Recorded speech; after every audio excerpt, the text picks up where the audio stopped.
Place to be for education about asexuality, all things asexual. I share my own asexual life journey in order to help you in yours. If you haven't already subscribed, pop a subscribe by clicking that button now.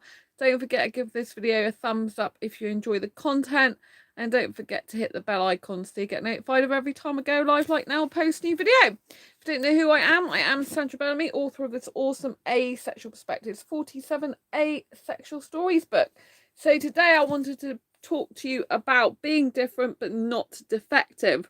This is actually a line from one of the Terminator movies. I think it's Terminator Genesis. But you know, I could be wrong about that, so you please do correct me. But where Arnie says different but not defective, or yeah, I don't know if he says different but not defective, or maybe he says old but not defective. I can't remember. But anyway, asexuals are different and not defective.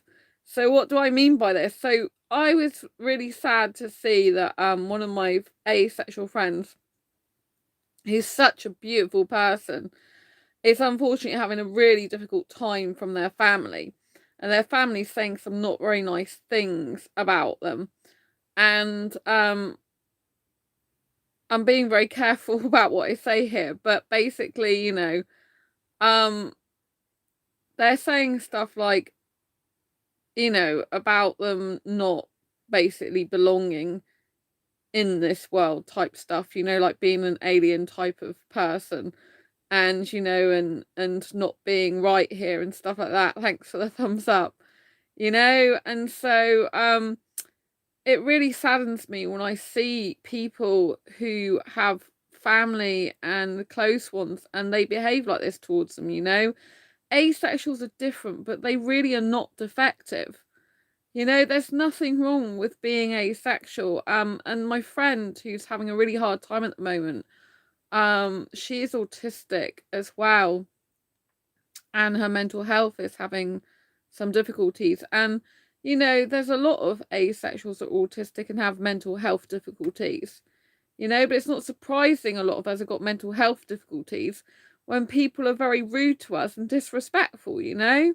No one has the right to treat someone with disrespect just because someone's different to them. You know, well, who made them God?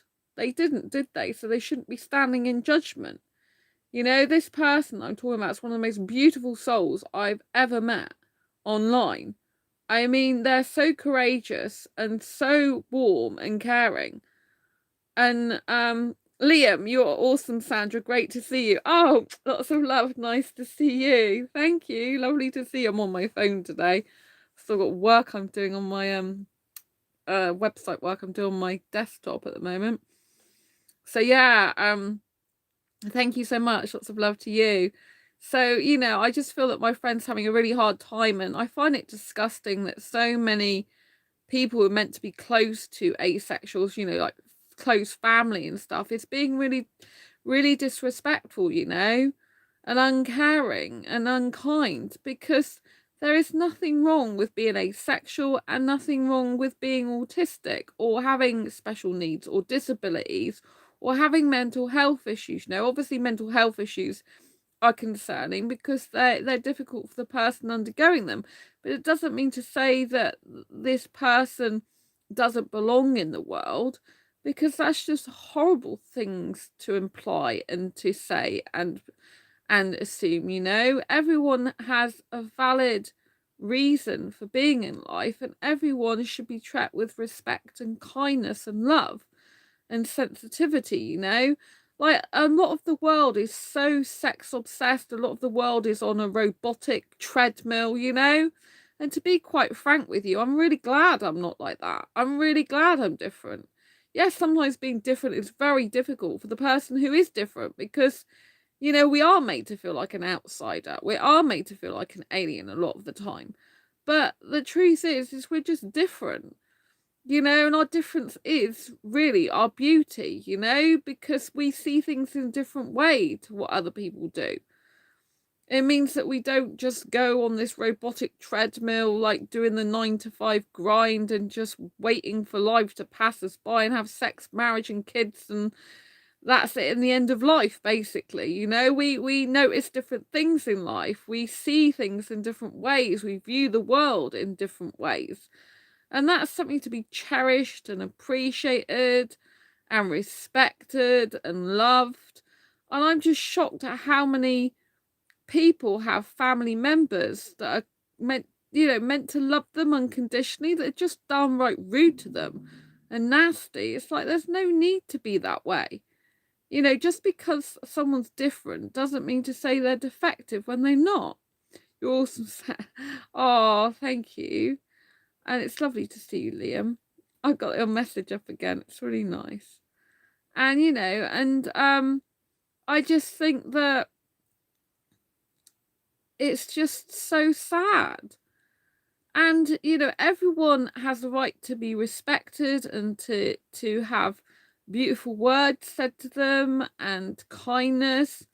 And to be quite honest, it doesn't matter whether it's family, friends, or whoever it is, but it seems to be the closest people to you that hurt you the most, And no one deserves to be disrespected. I don't know why people like family members think it's fine to treat their offspring or their sibling, their offspring or their siblings like brothers or sisters, aren't they? They don't have brothers or sisters. We are the most judged orientation out there. You're a beautiful, sweet person, Sandra. The world needs more accepting sweethearts like you. Oh, thank you, Liam. Yeah, I just think it's crazy when, like people have family, friends, and siblings that are just horrible. I mean, this friend, asexual friend, she is so lovely. And the stuff her family is saying about her is just, well, she's not a her.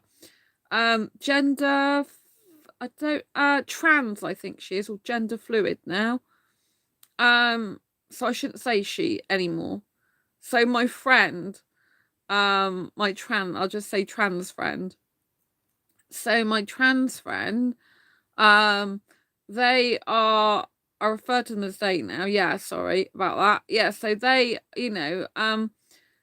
they are a wonderful person, very kind and caring, and I'm just absolutely shocked because really it's abuse. Anyone choose who they are, and especially really if they're a family member, is speaking down to their son, daughter, or their person, their child or their youngster, however you want to refer to the person. But to actually be treating them like that with total disrespect, disgusting. That person sounds like a sweetheart. They are a really nice person. They're absolutely adorable, and their own family can't see it. Their own family tried to arrange them a marriage, which is really horrible because obviously an asexual doesn't need to be arranged a marriage with a sexual person, because if they do, they're likely to be trapped, in a marriage that's going to be no use to them. If they're sex repulsed, this person doesn't want sex, and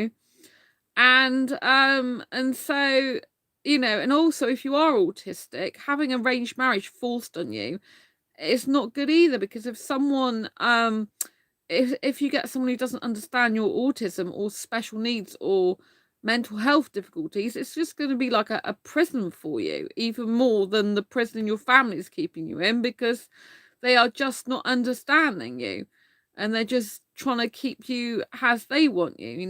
But this is what's going to happen. The more you become your own person, the more you stop living by other people's rules, the more people will try and judge you and try and push you into their way of being and push you down. But you must just resist and be resilient and strong, and know that just because they're your family doesn't mean to say they're right. The trouble is we're taught as children to really respect authority figures, and that what they say is the be all and end all of life, and that if they don't agree with something, they don't like something about you, they don't value you, somehow because we look up to these people, it devalues our own worth. But we shouldn't let it devalue our own worth, because our worth shouldn't be based on what other people say, even if they are your family. Because I mean, that at the end of the day, your family's not God. They have no right to judge you like that, and it's just disgusting. I just wish I was there to give that person a friendship hug, because it's just vile. I mean, it's really abuse. Any parent or family member or close friend or anyone that's treating their person like that, and it's just speaking to them like they don't belong in this world and they shouldn't be here, and they're, they're an inconvenience, or not meant to be there, and that, and they're just like, they're making them feel like they're a burden or something. It's just horrible, and it's not necessary, and it's not nice, and I wish people would just stop it, because asexuals are different, but we're not defective. We've got beautiful qualities. We can see the world differently. I've got many autistic friends, and it makes me quite mad when I see people treat autistic people like that. Liam, I'm autistic and asexual, and I wouldn't change either of those things. Good, Liam. I'm glad you wouldn't change either of those. I don't think I knew that you're autistic, actually. I don't know if I've ever known that about you. Lots of love to you anyway. I didn't know that. But yeah, I've got lots of autistic friends. I actually get really attracted to autistic guys usually because they're different, and because they're very intelligent and productive usually, and very creative, and I love all those attributes, and they can see the world in a different way to what other people can see it, and I adore that. I don't like having a normal guy for a boyfriend. Not that I've got a boyfriend at the moment, but thanks for the thumbs up. Lots of love to you. But I just get so bored if the person's normal, normal. I mean, what the hell is that, And that's the trouble as society. They've got this very kind of strange way of seeing how everyone should be. Like, everyone should get married, everyone should have sex, everyone should have kids. Everyone should do a 9-to-5 job. Everyone should just have this amazing, this type of house, this type of car. Everyone should have this type of income. And if they don't fit into that, then they're not meant to be. And it's disgusting. Only known since 2917, late diagnosis. Do you mean 2017? Not 2917, Liam, because we both might not be alive by then. The year 2917. I think you meant 2017. Bless you. How long have you been on this channel? I don't know if I've known you that long, but anyway, I'm glad you've got an official diagnosis. So it's important. One of my best friend, best asexual friend, they're still waiting for an official diagnosis over 5 years now. So that's tough, But yeah, it's just like, a lot of my friends are autistic, and I really like them and I appreciate them and love them loads. Normal is so boring. Being yourself is way funner. I agree, Stevie. Lovely to see you.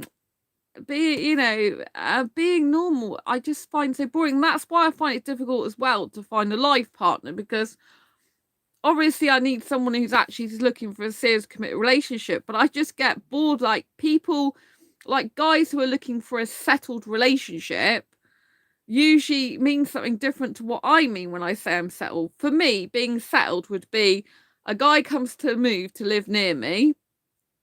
We're in a committed relationship with each other, but we don't live together. And basically, we see each other every week. We communicate with each other every day. We love each other implicitly, and we don't want to be with anyone else. We want to be with each other forever.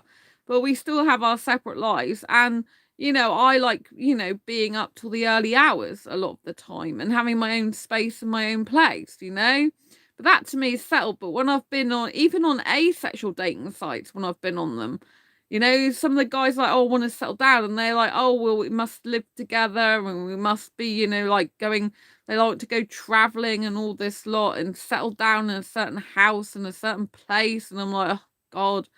I like to live like a quirky lifestyle. I don't like to live this rigid, like, I've done it in the past where, you live together, you go to work like a 9-to-5 job, you come home, you have food, you watch some TV, have a bit of a chat or whatever, and go to sleep. I mean, I just don't want that life anymore, because I had that for years in my past, and it's just like bores the hell out of me these days. I don't even watch TV. Because when I started personal and professional development work in 2012, I gave all that up, because you can't do both. Basically, you either develop yourself and learn loads and loads of skills, or you waste time watching tons of telly.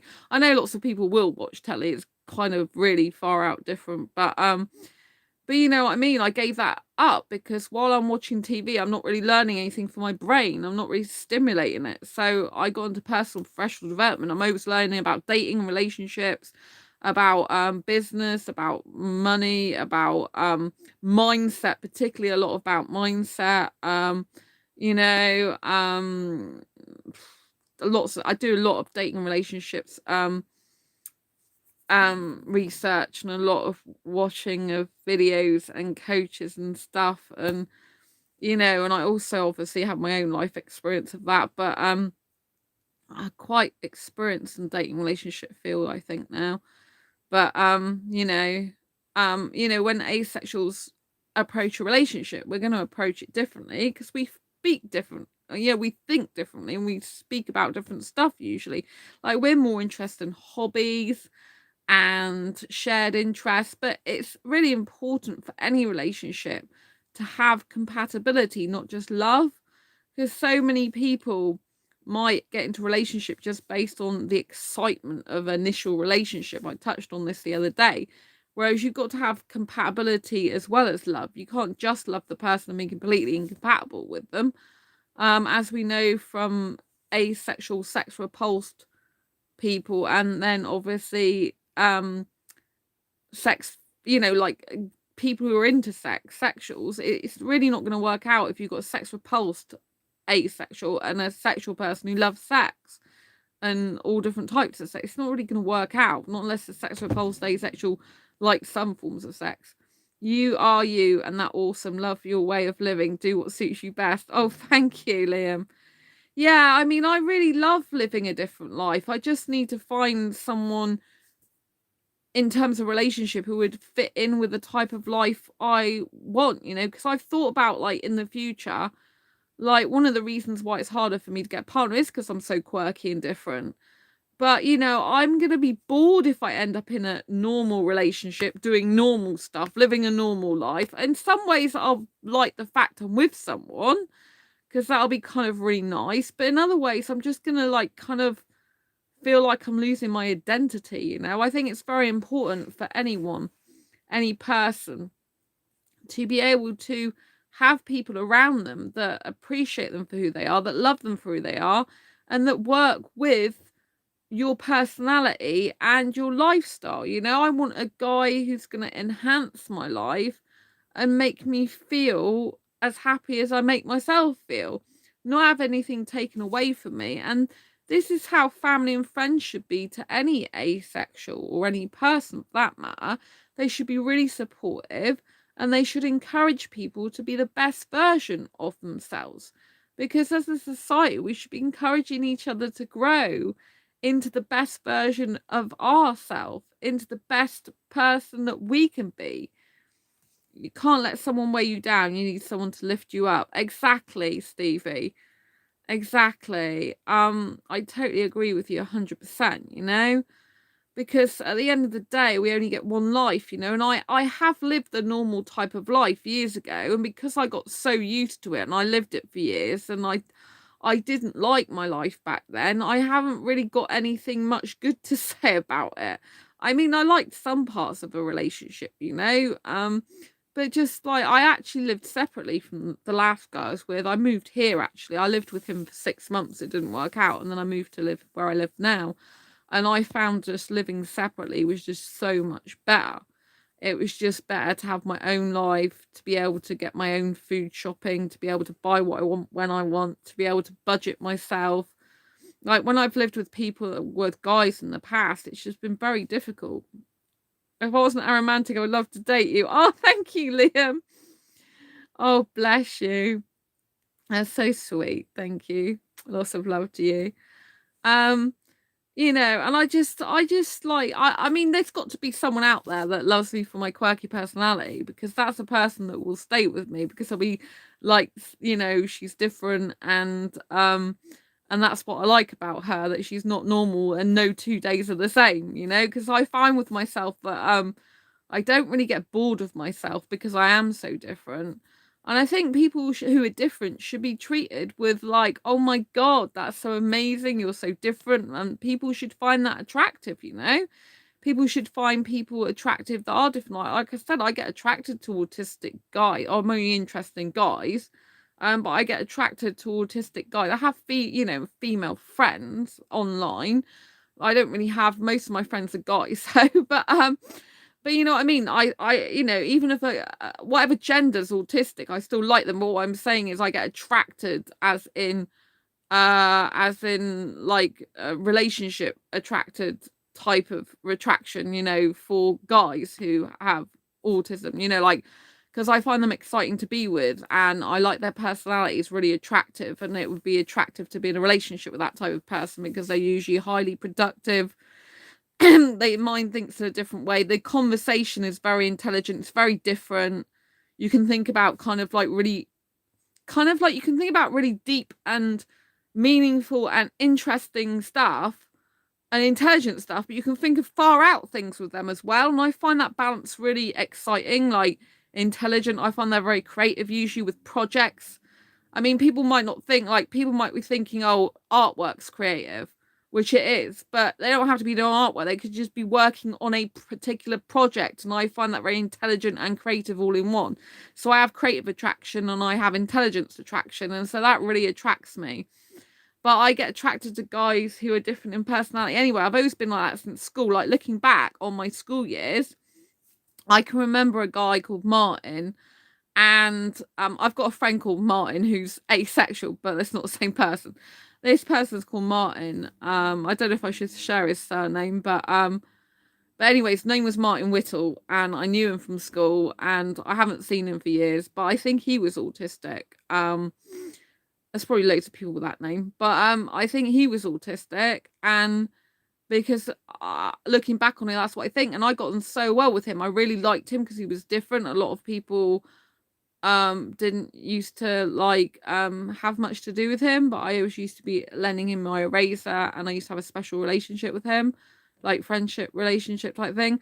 And I think looking back, probably the guys that I was closest to probably were autistic, and I seem to have a special relationship with autistic guys and people, maybe. I mean, I just mostly talk to guys, that's why I'm saying guys, but you know what I mean. It's because I get attraction for guys. So, but I just like their difference, because I'm a very different person. I just get bored with the same old thing, And it's just like, I think more and more people should be celebrating like the differences of asexuals. They should be celebrating their beauty. They shouldn't be putting them down. Like, I was just so shocked when my friend was put down by her family. Like, she's been put down a lot, but I mean, some of it is getting like they're dehumanizing her as well as disrespecting her. And I understand people are different generations, but why on earth would people who are family members put people down? But I know it happens. I've known lots of people who have been put down by their family members.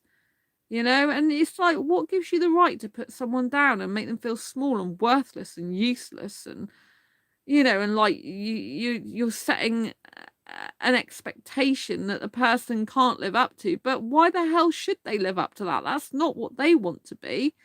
That's just someone dictating. I just think it's disgusting that we've got so many dictators in our families and stuff, and people close to us. Unfortunately, people think those who are the same are good, and if they are different, they are bad. Yeah, I mean, I always think differently. I always think people that are same are a bit like monotonous, robotic, boring, and don't think for themselves, which probably means I'm stereotyping them a bit. But do you know what I mean? I would rather be with a different person any day. Obviously, I am around people sometimes who are more normal, if you know what I mean, more like doing the daily grind. And I do respect those people. And, they're living life the best way they know how. But I think, if someone knows a different way of living and a different, has designed their life differently, I think that should be celebrated and enhanced and looked up to, not shoved down and made small and belittled and made to feel bad, because it's just disheartening. Just imagine what it's doing to that person. what's having to is self-confidence. You are a special friend to have, Sandra. No one should ever be dehumanized. It's pretty horrible and disgusting. Yeah. I mean, this is coming from my friends, like parents and family, you know? I just think it's just a hideous way to treat someone. But I know sometimes the people who are meant to be closest to us are the ones that are treating us so badly. You know, like one of my best friends, I got three best friends, I'm lucky, but one of my best friends, they always say family are basically true family is like the friends you choose for yourself, because you can't choose your blood family, but you can choose your, like, well, in my case, asexual family here, you know. My three best friends aren't all asexual. One is, the other two aren't. But yeah, so you know, but what I'm trying to say is that people should be celebrating people's differences. They shouldn't be putting them down, and people should be respecting their family members, you know. I don't understand people who have children and yet treat them this way. Like, I don't want kids, but I get on well with kids. And if I had kids, which I'm not having, but if I did, which I'm not, but say I did, which I'm not, because I'm really not into kids. So just in theory, say I adopted, because I can't even in theory say the other way, because that's just disgusting to me. But say in theory I adopted, which I'm not doing, but say I did and have kids, right? I would not treat them that way, because, you know, I believe if you're having kids, you know, you have them for life, including when they're an adult, and you should be respecting them, especially if they're kind-hearted and caring people who, you know, like this person, friend of mine, she's not like into crime or drugs or any horrible thing. Do you know what I mean? She's just beautiful. I mean, she's such a lovely. Wow, I should be saying not she anymore. Sorry, because they recently changed to trans. But they sometimes have identity crises lately because of their family, I think. So it's difficult. I think people who are normal have probably been shamed for quirks in their past and try to fit in, or they live normal lives because it's the only option they have. I think that's a really good point. I think that's a really good point that, yeah, probably in the past they've been taught that their quirks are bad. That being different's bad because they don't fit in and they've punished for it. But what's difficult then to accept is these people are basically carrying on that punishment. And I've known that some people do this, like they can be abused in childhood. Then when they're an adult, they abuse their children. And it just carries on like a long chain of abuse, right? I've been in abusive relationships, but I'm not about to go out and start abusing people or a future person or anyone just because that's happened to me, because I don't want it to happen to other people. I don't wish that on anyone. I try and get away from any abusive relationships or scenarios now and toxicity because it's no good, you know? And people should be like self aware so that they can understand if some abuse has happened to them, not to go doing that to other people, you know? It's a negative feedback loop and it's sad but very common. You'd be a much better mum than a lot of those just mental mothers. Oh, thank you, Liam. Yeah, I mean, if I wanted to be a mum, which I don't, but if I would be a very good mum because I would really take care of them, love them, and make sure that people don't put them down and treat them badly for being different, you know? And I would be on the side of my kid, not like, it seems like a lot of families are against their own children. It's like, what's going on? Why did you have them? What, just because to make yourself look great? Oh, I've got a kid, look at my sweet little baby, look at my sweet little kid. And then when they're older, you basically just dump them and say, all right, you don't live up to my expectations anymore, you're not what I want in life, so you can, you know, so I'll just be horrible to you. I just hate that. But it seems like that's something I've really observed like over the years, is that some people just have kids for the hell of having kids, you know? It's just to like basically to say they've had it with their life. It's like some sort of achievement that they needed to do. And once they've achieved that goal, that's kind of it. They've washed their hands of their kids. They don't want anything more to do with them, or they do have stuff to do with them, but they don't treat them very well. This is not true of every family, obviously, but I have seen it quite a lot. And it's like, why bother having kids if you can't like look after them, nurture them, and love them throughout their whole entire lives? Obviously, when they got of their own when they're older. They can cope and deal with things, you know, but you should still be there to a certain extent for them. And otherwise, what's the frigging point? Do you know what I mean? You don't have kids just to pass the time for a certain amount of years and be there for their meant to be best years and then treat them badly later on. But I mean, I think some of those people probably treat them bad when they're a kid as well, neglect them or abuse them, in even if it's verbally or emotionally, you know? Because at the end of the day, if they're treating them as an adult, God knows what they were treating them like as a child, you know? But I just think it's horrible, you know? Like, people should be free to be who they were born to be, who they're meant to be. You know, it's like we get given a sexuality when we are born, basically. We're all basically told we're heterosexual. And we have to figure it out for ourselves if we're not, you know? And it's like, just because you're born with a sexuality doesn't mean to say you are that sexuality. You know, I mean, that's the one you're kind of given assigned at birth, but it doesn't mean to say it's actually your one for you, just like people are assigned genders at birth. It doesn't mean to say it's actually your true gender identity. You know, and that's the same with sexuality. You know, it's just because most of the world are a certain way, they expect everyone else to be that way. But when they're not, they can't fathom it. It makes them uncomfortable. But, you know, people should be celebrating their differences. Like, I see distinct differences. Like, there's some parents, like, I'm connected to a lot of entrepreneurs, and there's some entrepreneurs, right, who really encourage their children, encourage them if they want to speak from an early age, like be a public speaker, even as a kid at school. They encourage their kids. You know, they encourage them to be outspoken, to have a mind of their own. I was encouraged to be outspoken and have a mind of my own. Although when I got older, I don't think my parents like that very much. It's like, well, you taught me to have a mind of my own. You taught me to speak my mind, and now I am. I don't think you quite agree with it, but never mind.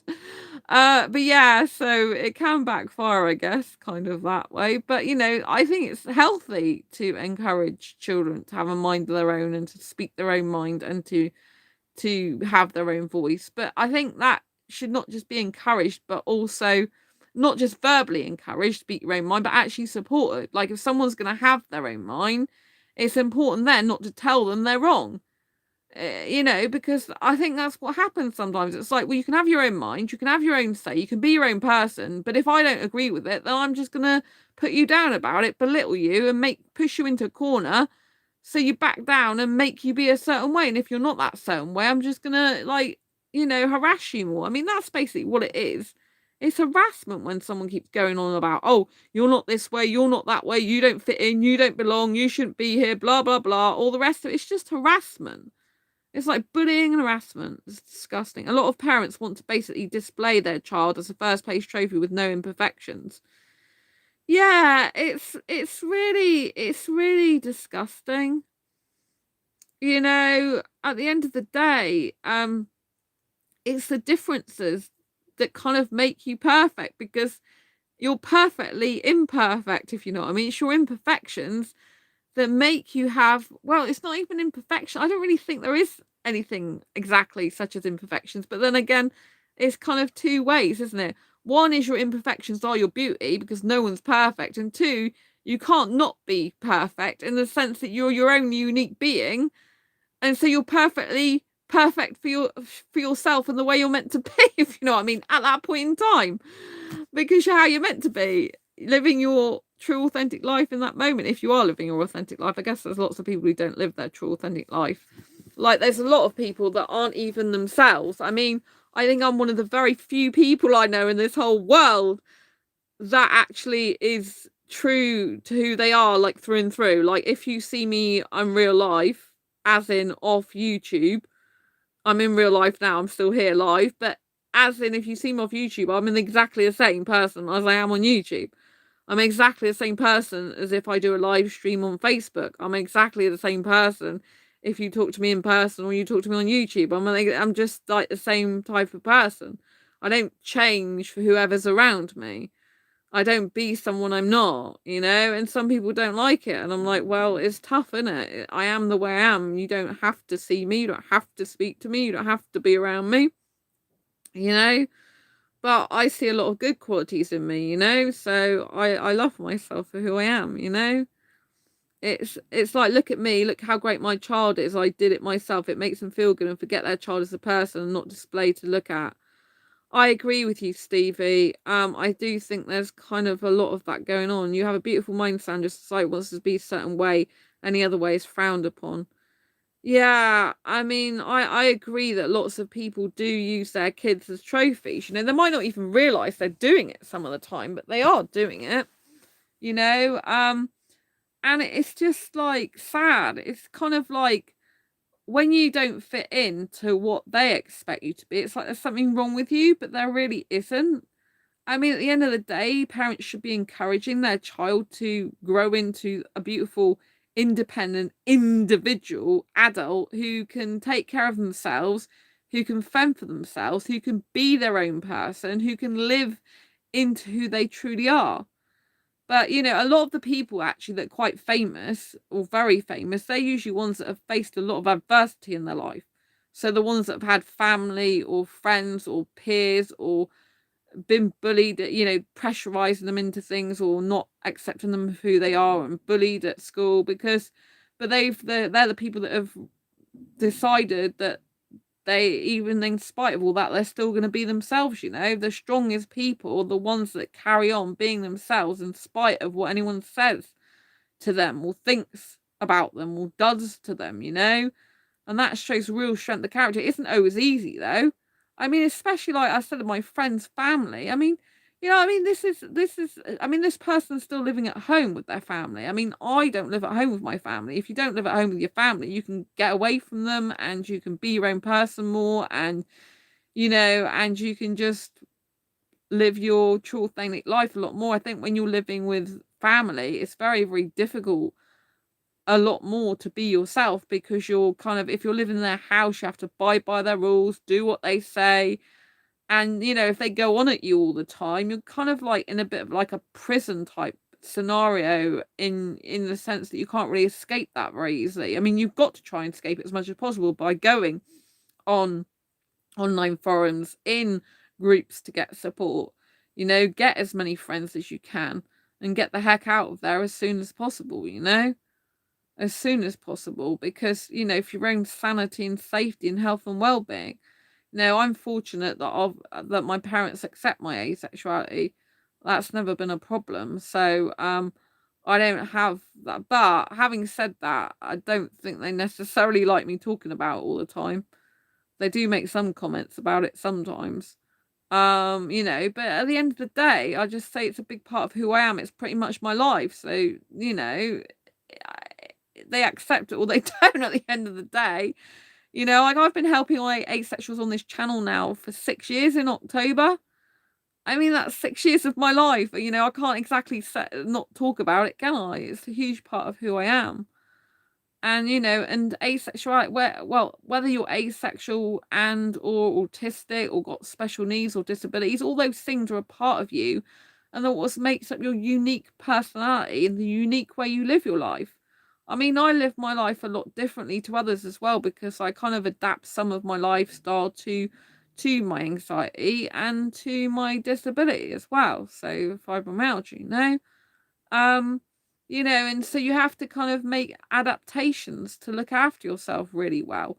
And that might not fit in with society's norms, but if it allows you to be happy, feel free, feel at peace with yourself, feel excitable, feel like you love life, feel like, you know, the warmth of just who you are shining through all your cells and enlightening the world, then I think you should just go and do it, you know, because, you know, there's nothing better than just being your true authentic self. And so many people are oppressed and suppressed in this world.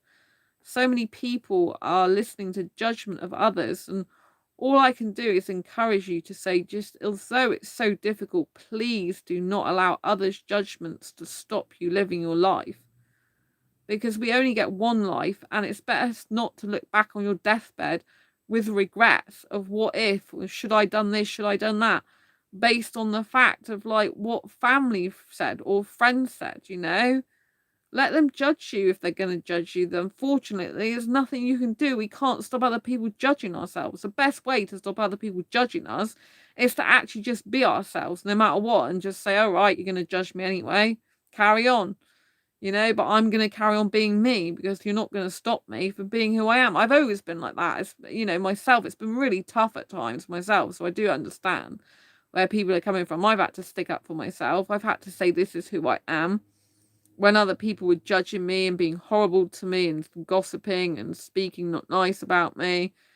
And I've just been like, well, I'm not changing because I like the way I am, I see a lot of people who can be wonderful people. I also see people who are not very nice, and I'm thinking, well, I'm still a lovely, beautiful person just because I'm different, and I would get so bored.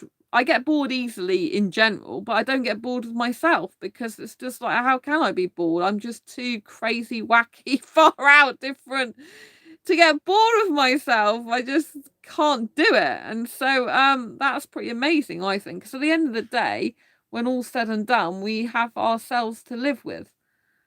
And if we can't live with ourselves and be happy with ourselves and at peace with ourselves, then we are going to suffer even more than when we're suffering at the hands of others. Because if say, for example, we're being judged and we've got someone being really horrible to us and putting us down, belittle us, and then we do the same to ourselves and we're like, oh, right, well, they must be right. And I'm going to punish myself now because I'm clearly ugly, or I'm clearly not good enough, or I'm clearly not worthy of life, or I'm clearly not meant to be here in life. If we go and do that to ourselves, we are just compounding the effects of that person being horrible to us. And we're not being a best friend to ourselves, and we're letting those people win and zap our personal power. At the end of the day, the best way to reclaim your personal power is to say, do you know something? That's your opinion. Thanks for sharing. But I don't agree, and I am being me, and I love me for who I am. And if you don't like it, lump it, basically. Do you know what I mean?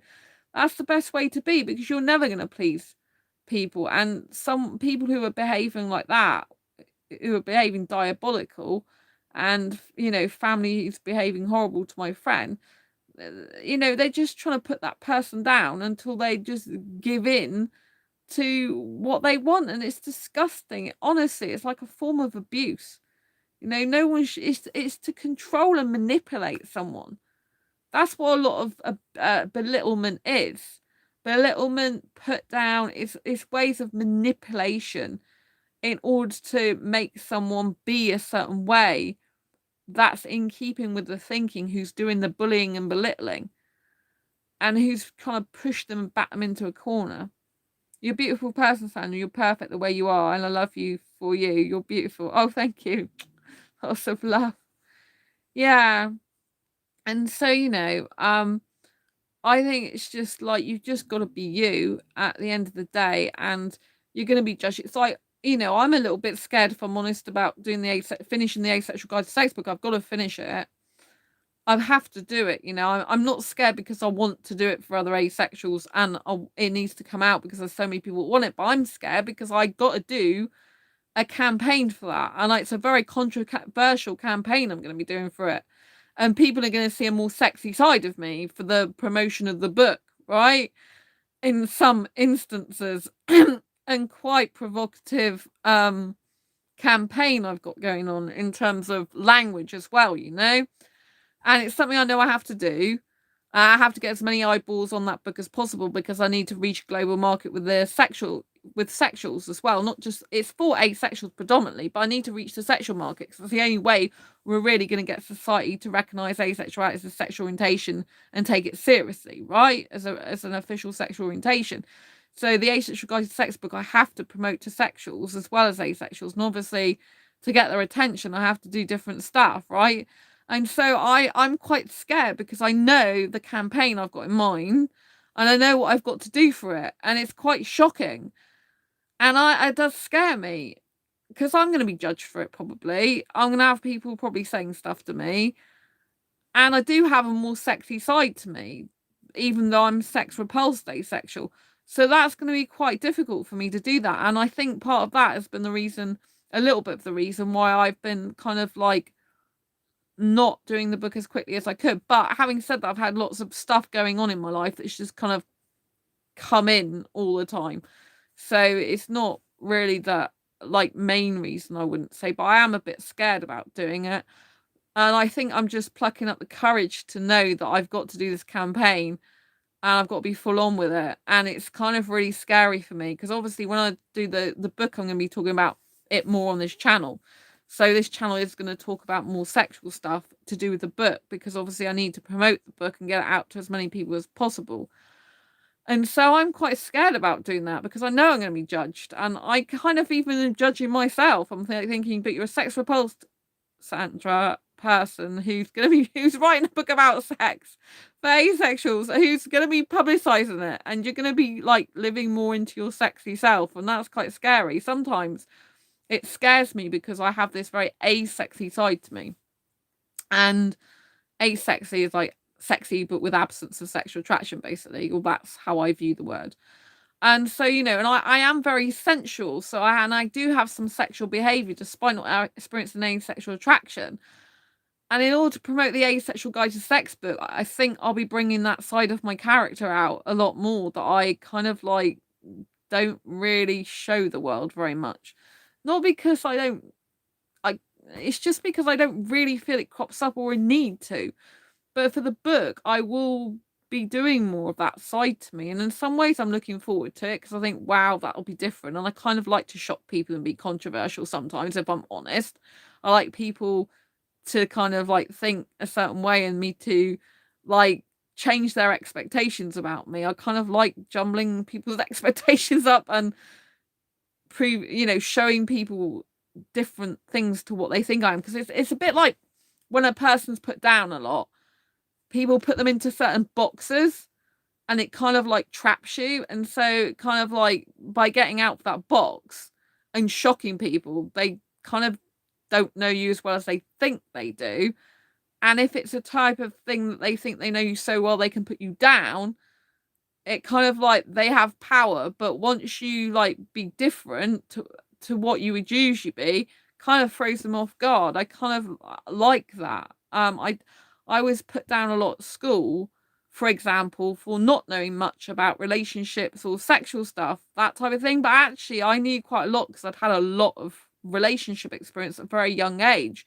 And a lot of the girls, particularly that were making fun of me, they probably knew a lot less than I did and had a lot less experience. But they used to put me down and be really horrible to me and go, oh, this isn't for your ears and stuff like that. So I used to back then kind of like shocking those people because I didn't like to be put down and belittled and pushed into a box and be made to feel small and something that I'm not, just because they were ignorant and didn't even get to know me because they just used to put me down and shove me into this box.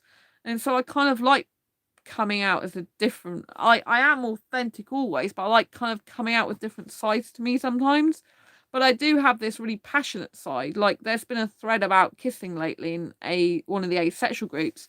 And I love to kiss, and I'm one of the very few asexuals that just adores kissing. I mean, I get kissing sick if I haven't kissed for a long time. And it's very difficult for me. And it's kind of, I'm very much suited to a sexual person in that way, but not because I don't want sex. And so it's very difficult. I feel like I'm like kind of like really in the middle with all this stuff. And so for the Asexual Guide to Sex, I am really going to be doing a very taboo and controversial campaign. It's going to take a lot of my time, energy, and effort. And I'm kind of scared about it because I am a personally sex repulsed for me. And I'm like, how far am I going to go with this? What am I going to do? But it's like, I know I have to do it. It's something I have to do. And I'm really scared about it, but I'm quite excited at the same time. So I'm kind of like, oh my God. I think I'm kind of overwhelming myself, and I think that's kind of stopping my progress a little bit. But I've been busy working on a mind self journal for the last 3 weeks, about to launch that.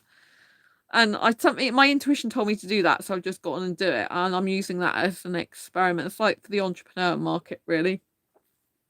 And I'm kind of using that as an experiment just to see how it goes to test the entrepreneur market. As I'm doing an entrepreneur, well, I'm redesigning one of my other YouTube channels, my Make Money Make Cash channel, that I'll be interviewing entrepreneurs on at the end of the year. That's the plan anyway. So that'll kind of be a lot of focus on that. But first of all, I need to focus on the Asexual Guide to Sex book, you know. So but I kind of know I'm preparing myself for all the judgment that's gonna go on. So I think when you prepare yourself more for it, then you kind of like expect it, then it's not so bad when it happens, but it can still be difficult. But it's kind of, even for me, I sometimes I get really uncomfortable about my own asexiness, because sometimes it like gets too much for me. I don't know how to describe it. It's really weird. It's kind of like, because I'm sex repulsed asexual, but I have this kind of asexy sexy side to me, it gets a bit overwhelming at times, because it's like it's like my identity is sex repulsed, but yeah, I have a sexy sexual behavior side to me. So it's kind of like a bit confusing, I think, at times, or a bit like I don't even understand why I'm like that myself, but I have to embrace all my quirks. And I do know it's my life mission to get asexuality recognised as a sexual orientation throughout the globe, so that no asexual has to live in fear of ridicule ever again. And I know I'm a really good person for that mission, because I have been involved in sexual relationships for a substantial amount of my life. And so therefore I'm very well placed to be able to advise, help, support, and spread awareness in that respect. And so I know what has to be done. It's just, when you're really working yourself up to like a major event, and you're just like really working yourself up to it. That's what I feel like. I feel like I'm really like trying to charge myself up for this event, and I'm kind of making it really big in my mind. It might not be that big. It might just be like, oh right, whatever. Because I mean, considering everything else that's online, it might not be a big deal to many people. Maybe it's just a big deal to me because I'm sex repulsed and I know the stuff I've got to do for it. And so for me, it's a huge deal. Whereas other people, like sexuals, would be like, oh right, whatever, you know. It's like, no biggie. But to me, it's like really, really kind of getting out of my comfort zone. So I'm kind of really scared and excited at the same time. And I'm like, oh my God, I've got so much to do. So yeah, but I need to launch this journal, and then I wasn't going to be doing this journal, but then something told me to do it, so I just decided to do it. And I spent 3 weeks, 8 days working on the journal itself, and like another like nearly 2 weeks working on the sales/story page for it, and all the website stuff I've had to do. It's quite complicated and complex, and I'm like, oh my God. But I've really enjoyed doing it. It's been really exciting as well. So it's had me very focused. But then I've got to get back to my Asexual Guide to Sex book and finish that off. I've still got some bits I need to do for it. And I need to publish it this year no matter what. So I need to get my skates on for it. So I'm really excited, but I know that I'm very scared at the same time, but I'm just gonna think all the time that I'm doing it for asexuals, and I'm doing what I think's best, and hopefully help as many asexuals, and I have to get through to sexuals while I'm on Earth, like the only way we're gonna make significant impact and change in society is if we get through to sexuals. Because within the asexual community, within the LGBT plus community, asexuality is obviously getting more and more known. And it is getting more known in the wider globe, as in there's more articles about it and news stories and stuff like that. But it's still not, I don't think, majorly broken through like it should be. There's not enough sexuals that know about asexuality. I mean, most sexuals are clueless when it comes to asexuality. They don't understand it, they don't get it. They've never heard of it before. They think asexual means that I'm advertising, for example, I'm a highly sexual person, when that's not true, but the opposite. And so the only way we're going to make substantial, groundbreaking, like, headway, if you like, is by getting through to sexuals. And because I've been in sexual relationships for pretty much, like, well, my first sexual relationship was when I was 6 years old. I had a boyfriend at 6, right? But he wanted to do sexual stuff and I didn't. I just like kissing, passionate kissing at 6. So you can tell how different I am. And yeah, I just, because I've got all that specific experience, I feel I'm very, very well placed to help break through to sexual. So I really need to break through to the sexual market. because it's the only way we're going to create significant change. I want that when I leave this earth eventually, not for a long time. So they think asexuality doesn't exist. Yeah, a lot of them don't even know asexuality exists. They've never even heard of it before, you know. But the only way we're going to really change the way society is in terms of like sexualities it's like by raising awareness of asexuality on a very global scale amongst sexuals, because otherwise we're just keeping it mostly in our own community, which is all right and good and well, but it's not really helping us to solve problems. Like, one of the major problems with asexuals is dating and relationships, because a lot of people haven't even heard of asexuality. A lot of people think that not wanting sex or liking sex or needing sex is dysfunction, which it's not. I mean, I'm not saying there's no dysfunctions, like people who are impotent, for example, who can't get an erection, for example. That's like a medical condition. Some asexuals might be impotent as well, since they don't want it in the first place. But obviously, there's some people who are still highly sexual. They got sexual attraction. They just can't get that particular part of their body up and to do the stuff. But you know, like, there's a lot of people, asexuals, for example, who just don't have that innate need, desire, want. It's not wired in them. It's not who they are. And that needs to be got out to a very, very big global sexual audience, so we can kind of like, I was going to use a word that's sexual, which is penetrate that market, if you know what I mean. This sexual market, as in get through to them, you know? There was a post the other day in one of the asexual groups, and it was like, if you had 5 days to live and you had, I think it was £10 billion, what would you do with the money? And it's like, I'd literally put, I'd literally make loads. I basically make asexuality all over the media.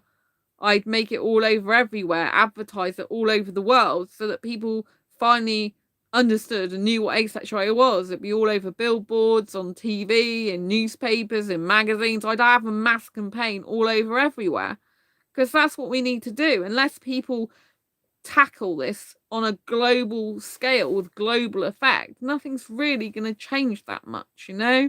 We make headlines, we make headway, but it's small. We need to be doing it on a much more global scale, reaching global leaders, reaching global audiences more. I hope while I'm alive that I can contribute hugely to that, because that's my life mission, you know. I just really want that badly. And so, it requires getting through to sexuals, being on their level and talking their language, which means talking sexual stuff sometimes, you know. I have got a book that I'm going to be doing, well, that I started doing for sexual guys, but whenever I do a book like that, I'm going to be incorporating something about asexuality in it.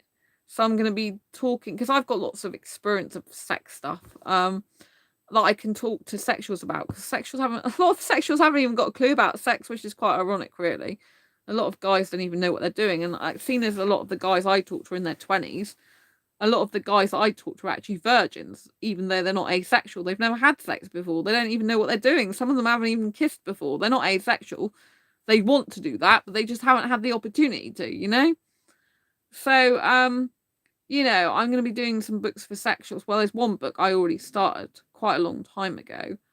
I got the idea, so I started writing it down. And, in that book, I'm going to specifically introduce about asexuality. But there's a reason I'm going to introduce it.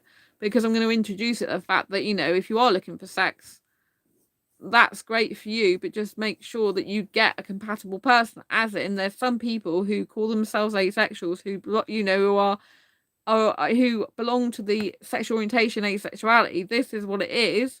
And basically, these people, on the whole, the majority of them don't want, like, or need sex.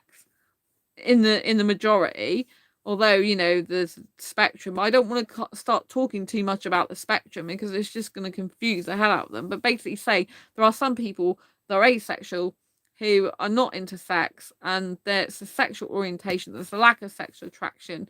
This is what it is. So if you are looking for sex, then you're probably not going to want to get with an asexual person, right? So just understand that when you're dating, you should be asking them what sexual orientation they are and not just taking it for granted that they're heterosexual, for example.